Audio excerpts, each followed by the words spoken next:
በተለያየ ሶሻል ሚዲያ አንድ ዜና ሰሞኑን አይታችሁ ሊሆን ይችላል። 2-3 ቀን रणवीर सिंह ሙሉ ለሙሉ ከቦሊውድ ተወግዷል የሚል መረጃ በጣም እየተራገበ ነው ወይም ደግሞ እየተዘዋወረ ነው ያለው እና ይሄ መረጃ ምንነቱን እንግዲህ በደንብ በዝርዝር ዛሬ ላይ አስረዳችኋለሁ። ምክንያቱም ጉዳዩ ይሄን በቀላል የሚታይ አይደለም፣ በጣም ሲሪየስ እንደሆነ እየተነገረ ነው ያለው። የዚህ ደግሞ ዋና ምክንያት ይሄን ውሳኔ ያስተላለፉት FWIEC የሚባል ካምፓኒ ነው ወይም ደግሞ አንድ ግሩፖች ናቸው። ይህ ማለት እንግዲህ ዱረንደርን የሚያክል በጣም ስኬታማ የሆነ ፊልም ከሰራ በኋላ የሥራ ህይወቱ ወይም ስታርደሙ አንድ ቦታ ላይ መጥቶ እንዲቀረቀርና እንዲቆም እየተደረገ ነው ያለው ማለት ነው። हमारा कोई भी आदमी काम नहीं करेगा। नॉन कोऑपरेशन का मतलब होता है कि हमारी जितनी भी क्राफ्ट है 38 क्राफ्ट्स, उसके जितने भी मेंबर हैं वो आज के बाद रणवीर सिंह के साथ የዚህ ዋና ምክንያቱ እንኳን ሙሉ ቪዲዮ ከዚህ በፊት ሰርቼላችሁ ነበር። ዶን ስሪ ከተሰኘው ፊልም ላይ ሙሉ ለሙሉ አልሰራም ብሎ በመውጣቱ የተነሳ ተብሏል። ማለትም የተጀመረ ፊልም እየተዘጋጀ ያለ ፊልም እንደዚህ ጥሎ መውጣት አይችልም በሚል እንግዲህ ውሳኔውን ያሰሙት። አሁን ፕሮግራሙን የተከታተላችሁት እንግዲህ FWIEC የሚባል አንድ ፌዴሬሽን ነው። ይህም ማለት ደግሞ ትርጉሙ ፌዴሬሽን ኦፍ ዌስት ኢንዲያን ሲኒማ ኢምፕሎይ የሚባል ማህበር ነው። የዚህ ድርጅት ደግሞ ወይም ደግሞ የዚህ ፌዴሬሽን ፕሬዝዳንቶች የሆኑት ሁለት ግለሰቦች አሾክ ፐንዲትና BN ቲዋሪ በመባል ይታወቃሉ። ወይም መጠሪያቸው ስማቸው ነው። እኛ እንኳን ብዙ ጊዜ እነዚህን ሰዎች አናቃቸውም ወይ ደግሞ አልሰማንም ስማቸውን፣ ግን ህንድ ሀገር ውስጥ ይታወቃሉ። በተለይ በሂንዱ እምነት ዙሪያ ላይ የተለያየ አይነት ተቃውሞ ምናምን በሚፈጠር ሰዓት ላይ ፊልም ላይ በሚሰራውም ሆነ በሀገር ውስጥ ባለ ፖለቲካ ጉዳይ ላይ ከፊት ሆነው በጣም ትልቅ ተሳትፎ በማድረግ ይታወቃሉም። ስማቸው ከፊት ይጠራል። ግን ደግሞ በሰው ስራ ላይ ገብተው እንደዚህ ሲናገሩ ብዙ ጊዜ አልተሰማም ነበርም። እናም ነገሩን አሁን ግልጽ አላደረጉ። በአሁኑ ሰዓት ላይ የወሰኑት ውሳኔ እንግዲህ በታየ ሰዓት ላይ ፈርሃን አክተር የፈለገውን ጥያቄ ወይም ደግሞ እሱ ያላቸውን ነገር በጣም አክብረውታል፣ ሰምተውታል። እናም የእሱን ሀሳብ ለማራመድ በጣም እየተጣጣሩ ነው ያሉት በዚህ በፌዴሬሽኑ በኩል። ዋና ደግሞ እነሱ ያሉት रणवीर सिंह 45 ከሮር ለፈርሃን አክተር ካምፓኒ ኤክሰል ኢንተርቴንመንት ግዴታ መክፈል አለበት ብለዋል። ይህንን ገንዘብ የማይከፍል ከሆነ ከዚህ በኋላ रणवीर सिंह ምንም አይነት ፊልምም ሆነ ማስታወቂያ ከነጨራሹ መስራት አይችልም ብለው እያስወገዱት እንዳለ ነው አናውንስ ያደረጉት። ይህም ማለት በአቋራጩ በአጠቃላይ የሥራ ህይወቱን እየጨረሱት እንዲያበቃ እያደረጉት ነው ማለት ነው። ወይም ደግሞ ከነጨራሹ በቃ እየገደሉት ነው። እዚህ ጋር አሁን ትልቁ ጥያቄ ይሄ ሁሉ ነገር የመጣው ታዲያ ዱረንደር የተሰኘው ፊልም በጣም ስኬታማ ስለሆነ ነው? የዚህ አክተር የዚህ ተዋናይ ስታር ደግሞ በጣም ትልቅ ስለሆነ ነው?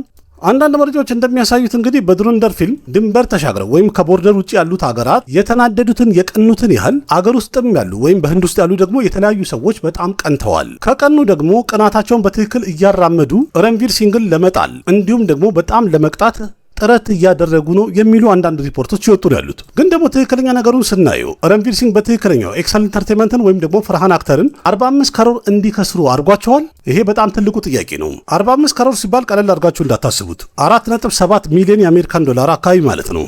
ግን በመጀመሪያ ወደ ውስጥ ጠለቅ ብለን ከማውራታችን በፊት ይህ ፌዴሬሽን ምንድን ነው እስከዛሬ ድረስ ስሙን ሰምተን አናውቅም ብላችሁ ያሰባችሁ ይሆናል። ስለዚህ የዚህ ፌዴሬሽን ምንነቱን አንድ አፍታ ዘርዘር አድርጌ ላስረዳችሁ። እርግጠኛ ነኝ በዘጠናዎቹ የተለያዩ ፊልሞች ላይ የአንድ ድርጅት ባለቤቶችና ሰራተኞች በሚያደርጉት ግብግብና ጸብ መሃል ላይ ወይም ደግሞ አንሰራም ብለው በሚያምፁ ሰዓት ላይ ሰራተኞቹ የሰራተኞች ዩኒሊደር ተብለው የሚመጡና ተመርጠው የሚገኙ አንዳንድ አባላትን አይተን ነበረ። አስታውሳችሁ ብዙ ፊልም ላይ ነበረ። የተለያዩ ድርጅቶች ውስጥም ቢሆን ዲ ታክሲ በምትባለው በትንሿ ታክሲም ቢሆን እንዲሁም ደግሞ ባሶች ላይ ባቡሮች ላይም ያሉ ሰራተኞች የራሳቸው ዩኒሊደር አላቸው። እናም የሰራተኞች ማህበር ዋና ኃላፊዎች ምናምን እንደሚባለው እኛ ሀገር ማለት ነው። እነሱም ደግሞ ችግሩን ያዳምጡና ከዛ በኋላ ስራው እንዲቀጥል በመሃል መንገድ ሲፈጥሩና ሲስማሙ እናያለን። ብዙ ጊዜ ፊልም ላይ እንዳየነው ማለት ነው። ይህም ማለት ሰራተኞችም አይጎዱም፣ የፋብሪካ ባለቤቶችም ወይም ደግሞ ኖርማል ዜጋውም እንዳይጎዳ ቀጥተኛ መንገድ የሚፈጥሩ ሰዎች ነበሩ።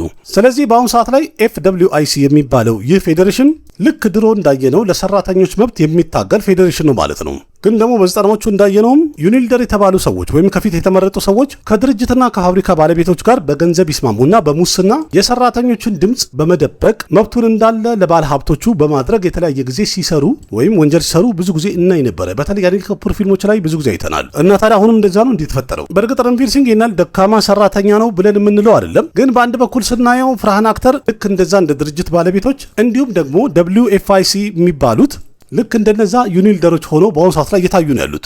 ፈርሃን አክተር ቀደም ብሎ እንዳለው ከሆነ ዶን ስሪ ለተሰኘው ፊልም በጣም ሙሉ ዝግጅት ካደረግን በኋላ የቀረጻ ሎኬሽን ሁሉ ካዘጋጀን በኋላ በጣም ብዙ ዝግጅት ካደረግን በኋላ ማለት ነው መጨረሻ ይሄንን ፊልም አልሰራም ብሎ እምቢ ብሏል፣ ወይም ደግሞ ኮንትራቱን ሙሉ ለሙሉ ሰርዟል ብለዋል። በዛም የተነሳ እንግዲህ ካምፓኒው የፈርሃን አክተር ካምፓኒ ኤክሰል ኢንተርቴንመንት 45 ከሮር ያህል ከፍተኛ ገንዘብ ከስሮብኛል ወይም ኪሳራ አድርሶብኛል रणवीर सिंह ማለት ነው። ስለዚህ ቀላል ነው፣ ይሄን ገንዘብ रणवीर सिंह ይክፈለኝ እያለ ነው ማለት ነው። እንደዚህ ተብሎ ላይም ሲነገር እንኳን ትክክል ይመስላል፣ ወይም ፈርሃን አክተር ትክክል ነው ይመስላል። ግን ደግሞ ታሪኩን በዝርዝር ቀደም ብዬ እንዳስረዳዋችሁ ገና ስክሪፕቱ ከተነገረው ጀምሮ रणवीर सिंह አልተስማማም ነበር ወይም ደስተኛ አልነበረም። በስክሪፕቱ ላይ እንዲለወጡና እንዲቀየሩ የፈልጋቸውን ነገሮች በተቃወመ ሰዓት ላይ ስራው ይጀመርና ወደፊት አንተ በምትፈልገው መልኩ እያስተካከልን እንሰራለን ብለው ቃል ገብተውለት ነበረ። ይህን ቃል ከገቡለት በኋላ እሱም ተስማማ፣ እሺ ያለ መጠበቅ ጀመረ። ከዛ በኋላ ጊዜ እየገፋ ሄደ። ቢታይ በቃላቸው መሰረት ስክሪፕቱ ላይ ምንም የሚቀይሩት ነገር የለም ወይም መለወጥ አልቻሉ። ስለዚህ ቢያቸው ምንም ለውጥ ነገር ማግኘት ስላልቻለ፣ የጠበቀውን ነገር ማግኘት ስላልቻለ በመጨረሻም ከፊልሙ ወጥቻለሁ ብሎ አናውንስ አደረገ። ግን ደግሞ በሌላ በኩል ስናየው ኪያራ አድቫኒም ከዚህ ፊልም ወጥታለች። ዋና ምክንያቱ ደግሞ በዛ ሰዓት ላይ ነፍሰ ጡር ነበረችና እምቢ ብላ ወጥታለች። ግን በአሁን ሰዓት ላይ 45 ከሮር ኪሳራው በአጠቃላይ እየተሳበበ ያለው በረንቪር ሲንግ ላይ ነው። አንደኛው እንግዲህ በፊልሙ እንደሚታወቀው በሀገር ውስጥም ሆነ በውጭ ያሉ የተለያዩ ሰዎችን ብዙ አቃጥሏል ወይም አናዷል ተብሎ ይገለጻል፣ ይገመታል። ሌላኛው ደግሞ ዱረንደር የተሰኘው ፊልም ስኬታማ ከሆነ በኋላ በአጠቃላይ ረንቪር ሲንግ 75 ከሮርና ከዛ በላይ ከፍተኛ ገንዘብ እንዳገኘም ተነግሯል። ስለዚህ ይህ ማለት በቀላሉ ይህንን ኪሳራ የመክፈል አቅም ረንቪር ሲንግ አለው ብለው እርግጠኛ ሆነዋል፣ አምነዋል ማለት ነው። እነዚህ ሰዎች ወይም ደግሞ የፌዴሬሽኑ መሪንን የሚሉ ሰዎች በአሁን ሰዓት ላይ እጅግ በጣም ትልቅና ስኬታማ የሆነ ፊልምን በመስራት ስታርደሙን በጣም የገነባና ተፈላጊ የሆነ አክተርን ከዚህ በኋላ ምንም አይነት ማስታወቂያም ሆነ ፊልም እንዳይሰራ ባያን እያደረግነው ነው ያለነው፣ እያስወገድነው ነው ሲሉ ወደኋላም አላሉ። ረንቪር ሲንግ ደግሞ በዱረንደር ፊልም የተከፈለውን 75 ከሮር እንኳን በአሜሪካን ዶላር እንየው ከተባለ የዛሬ ምንዛሬ 95.67 ዶላር አካባቢ ነው፣ አንድ የህንድ ሩፒ ማለት ነው። በአጠቃላይ 75 ከሮር ማለት 6.8 ሚሊዮን የአሜሪካን ዶላር አካባቢ ይደርሳል ማለት ነው። ከዚህ ላይ ደግሞ 4.7 ያህሉን ይክፈለኝ እንደማለት ነው ማለት ነው እየጠየቀ ያለው ፍርሃን አክተር እና ታዲያ ስታርደሙን ይህን ያህል ከገነባ በኋላ ለተለያዩ ፊልሞች በጣም በሚፈለግበት ሰዓት ላይ ረንቪር ሲንግን ከፊልም ኢንዱስትሪው ማስወገዱና ባን ማድረጉ ተገቢ ነው ይባላል ወይስ ደግሞ ይህ ፌዴሬሽን FWICE የሚባለው ማለት ነው ከነጨራሹ ፊልም እንዳይሰራ ነው የፈለገው? ግን በጣም በአስገራሚ ሁኔታ አንድ ጋዜጠኛ እዚህ ፕሮግራም ላይ ወይም አናውንስ በሚያደርጉ ሰዓት ላይ አስገራሚ ጥያቄ ጠይቋቸው ነበረ። በአሁኑ ሰዓት ላይ ረንቪር ሲንግ እየሰራ ያሉ ፕሮጀክቶች እንዳለ እነሱም ይወገዳሉ ይቀራሉ ማለት ነው ወይ ተብሎ ተጠይቆ ነበረ። ሰውየውም አንድ አፍታ ቆም ብሎ ሳያስብ እንኳን ወዲያው መልስ የሰጠው ሁሉም ነገር ይከለከላልም ይቆማልም፣ ፊልም የለም፣ ማስታወቂያ የለም፣ ማንኛውም ነገር እንዳይሰራ እንከለክለዋለን ነበር ያለው። Yeah, non-competition means any all his work, including ad films, everything, every genre of the work. አሁን እንግዲህ እዚህ ጋር ወጥመድ ላይ የገቡት ምንድን ነው? እነዚህ ሰዎች እውነትም ለሰራተኛ መብት የሚቆረቆሩ ከሆነ የተለያዩ ፕሮዳክሽን ካምፓኒዎችን ስላከሰሩ አክተሮችን የሚከለክሉ ከሆነ አሁን ረንቪር ሲንግ ፊልም እንዳይሰራ በሚያደርጉ ሰዓት ላይ የጀመረው ፕሮጀክት ጠቅላላ ታዲያ የጀመሩ ፕሮዳክሽን ካምፓኒዎች ከሰሩ ማለት አይደለም? ስለነሱ አንድ አፍታ ቆመ ብሎ ማሰብ ለምን አቃታቸው? ምክንያቱም ፊልሙን ረንቪር ሲንግ ስለሚሰራላቸው በረንቪር ሲንግ ላይ ብዙ ገንዘብ እንዲያውም አሁን ከተባለው የበለጠ ገንዘብ የመደቡ የተለያዩ ፕሮዳክሽን ካምፓኒዎች አሉ አይደል? ስለነሱ ለምን አይቆረቆሩ? ምክንያቱም ረንቪር ሲንግን በሚያስወግዱት ሰዓት ላይ ወይም በሚከለክሉት ሰዓት ላይ በቀጣይ አሁን እየሰራ ያለው ፐርሌ የተሰኘው ፊልም እንኳን እኔ ከተባለ ከዛ ፕሮዳክሽን ካምፓኒ ጋር የተያያዙ ሰዎች ስክሪፕት የጻፉት ደራሲዎቹ፣ ቴክኒሻኖቹ፣ ሜካፕ ማኖቹ፣ ካሜራ ማኖቹ ወዘተ እና እነሱ ምን ሊሆኑ ነው? እነሱን አይደል የታራ ሰራተኞቻችን የሚሉት? እነሱ ምን ሰርተው ይብሉ? በምን ይተዳደሩ? ለምን ለነሱ ማሰብ አቃታቸው? ይህም ማለት እንግዲህ ቀላል ነው። ፍርሃን አክተር አላቸው ረንቪር ሲንግን ቦይኮት እናድርገው ወይም ከቦሊውድ ባን እናድርገው አላቸው። ስለዚህ ተነስተው ረንቪር ሲንግን ባን አድርገነዋል እያሉ ነው ማለት ነው። በእርግጥ መለሰን ስናይ ረንቪር ሲንግ በራሱ ብቃት በችሎታው ኢንዱስትሪ ላይ የራሱን ማንነት መገንባት የቻለ ድንቅ አክተር ነው። ፍርሃን አክተር ደግሞ ለረጅም ጊዜ እንደሚታወቀው በየትኛው ስራ መዝለቅ እንዳለበት ግራ ተጋብተዋል። በዳይሬክተርነቱ ስኬታማ ነበረ። ከዛ እሱን ትቶ ወደ ትወና ገባ። አክተርነቱ ሊዘልቅለት አልቻለም። ስለዚህ አሁን እንደገና ደግሞ ወደ ዳይሬክሽኑ ሊመለስ ነው። በአንዱም እንኳን የተስተካከለ ወይም ስቴብል የሚባል ከሪር የለው። ስለዚህ መቅናቱ ግልጽ ነው ማለት ነው፣ ወይም ቅናት ነው መሰረቱ። ግን ከዛ በላይ ዱረንደር የመሰለ ፊልም ይሄን ያህል ትልቅ መሆኑና ስኬታማ መሆኑ እንዲያውም በጣም ያስቀናው ይመስላል። ዶንስር የተሰኘው ፊልም እንግዲህ ከ3 ዓመት በላይ ነው ሲወራለት የነበረው አይደል እንዴ? ከ3 ዓመት በላይ ስለዚህ ፊልም ስክሪፕት የተለያየ ነገር ስንሰማ ነበር። አሁን ሊሰራ ነው ሲባል ነበር። አሁን አክተር ፈረመ ሲባል ነበረ። ግን አንድም ነገር አላየንም። ታዲያ አንድ አክተር ይህን ፊልም እሰራለሁ ካለ በኋላ ይህ ፊልም ይሰራ እንኳን እርግጠኛ ሆኖ መናገር የማይቻልበት ከሆነ ከ3 ዓመት በላይ ምን ያህል ጊዜ ይጠብቃቸው? በዛ ላይ ደግሞ ራሱ ፍርሃን አክተር ለምንድን ነው ማንም ማስተወር እንዳለበት መጀመሪያ መወሰን ያቃተው? መጀመሪያ ሻሩክ ይሰራል ብሎ አናገረው። ከዛ በኋላ መስማማት አልቻለም። ከዛ በኋላ ረንቪር ሲንግ ፈረመ ተባለ። ቀጥሎ ደግሞ ሪቲክንም ሊያስፈርመው ሞክሯል የሚል መረጃ ሞቶ ነበረ። ባለፈው ቪዲዮ ላይ በዝርዝር አቅርቤላችሁ ነበር። እና ይሄ ፕሮጀክት ይህን ያህል ውጥንቅጡ ከወጣ ነገሩ ግራ ከተጋባ አንድ አክተር ምን ያርግ ታዲያ?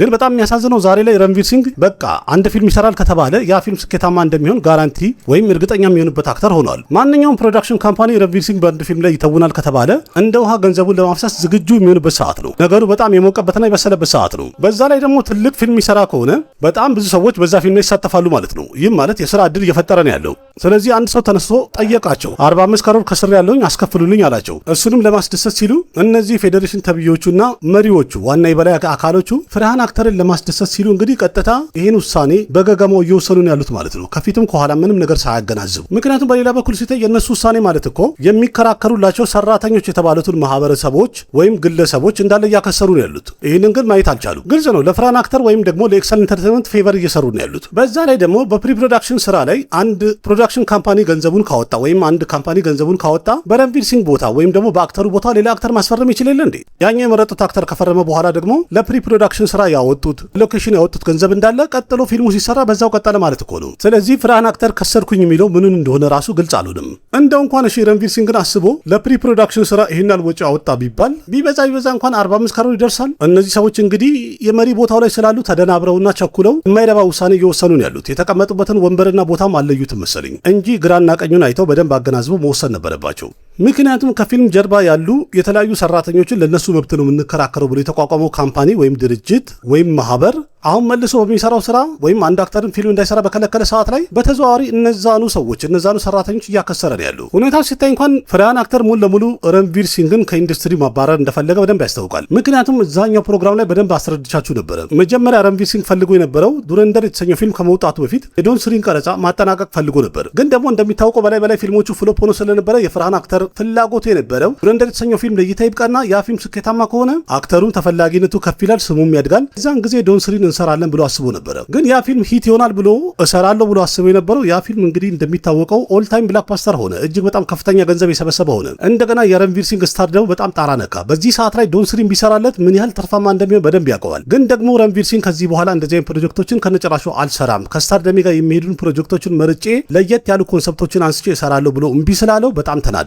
ስለዚህ ለዛ ለንዴቱ በቀል አድርጎ ነው ይህንን ምክንያት ፈጥሮ የመጣው። አጠቃላይ እንግዲህ የስራ ህይወቱን እንዲያበቃለት ለማድረግ የሚችለውን ያህል ድንጋይ እየፈነቀለ ነው ያለው። እስካሁን ድረስ ከረንቪር ሲንግ በኩል ምንም የተሰጠ መልስ የለም። በእርግጥ እነሱ ስለወሰኑ ይሆናል ማለት አይደለም። የበላይ ፍርድ ቤትም አለ። ከዛ በኋላ መረጃ ማስረጃ የሚባል ነገር አለ። ሱፕሪም ኮርት ሄደው ጉዳዩን ለፍርድ ቤት ለትልቁ ፍርድ ቤት በሚያቀርቡ ሰዓት ላይ ጉዳዩ ይታያል። ያላቸውን መረጃ ያቀርባሉ። በዚህ ቦታ ላይ ሌላ አክተር ማስፈረም ትችላለህ፣ ሌላ ሰው ማሰራት ትችላለህ፣ እሱ ላይ ለምግግም ማለት ሲባል ምንም መረጃ ስለማይኖረው ምናልባት ውድቅ ይሆናል ብይላለሁ። እናንተ ምን ትላላችሁ? እንደዚህ ነገር መኖሩ ራሱ አልገረማችሁ? ይሄ የቅናትና ስር የሰደደ በቀል እርምጃ እንጂ ምንም ከስራ ጋር የሚገናኝ ለማንም መብት የተደረገ ክርክርም ሆነ እርምጃ እንዳልሆነ በደንብ አሳይቶኛል። እንኳን ግልጽ ሆኖ ታይቶኛል። እናንተ ታያችሁን ያላችሁን ሀሳብ አስተያየት ኮሜንት ላይ ጻፉልኝ። ይህን ነገር በምሰማ ሰዓት ላይ አላስችል ስላለኝ ፖስቱም ደግሞ እየበዛ ስለነበረ ምንነቱን ላቀርብላችሁ ብዬ ነው የመጣሁት። ቪዲዮ ከተመቻችሁ ላይክ አድርጉ፣ ለቤቱ አዲስ ናችሁ ሰብስክራይብ አድርጉ። በሌላ ምርጥ ቪዲዮ በድጋሚ እንገናኛለን። አቅርቢያችሁ ቃሲም መካ ነበርኩኝ። ደህና ሁኑ። ባባይ